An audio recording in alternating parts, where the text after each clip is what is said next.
Hello, I'm Mike Williams, President of the Florida AFL-CIO.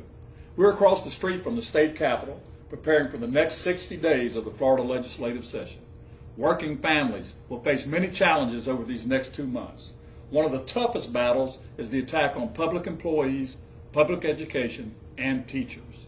In preparing for that battle, I'm reminded of a trip I took to the country of Colombia on a fact-finding mission to document worker and human rights abuses. The number one group of workers who were persecuted in Colombia was teachers. Why was that? Because the Colombian government knew that a strong middle-class society is built on the foundation of a free public education. They used the paramilitary to intimidate, threaten, and murder everyday teachers and their family members, teachers just like you. They did that to prevent teachers from forming unions, from bargaining collectively, and helping to build a strong middle class.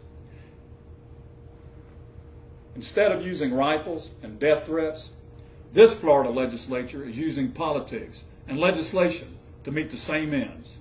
They want to silence the voices of workers in the state of Florida. They are attacking the very foundation of the middle class, our public employees, our teachers. They want to trample your ability to continue to provide the foundation of the middle class with a free education. What does that have to do with you? This fight has something to do with every worker in the state of Florida. Every worker and retired worker in the great state of Florida depends on the solid foundation of the middle class provided by the public education system and teachers just like you.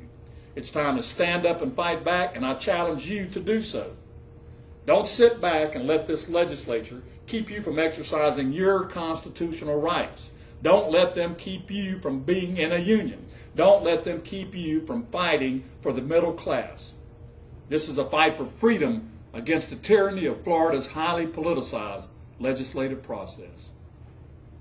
Those teachers in Colombia fought not only for their families, but for their neighbors.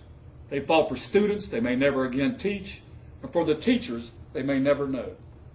It's up to you to get involved in your local union and your Central Labor Council. Talk to your co-workers, your friends, your neighbors. This fight may have started in Tallahassee, but it will end in the cities and towns of Florida. We can and will prevail if you stand up now. Stand up with your brothers and sisters and make a noise that can be heard from Key West to Pensacola. Join me in solidarity in the fight we all face.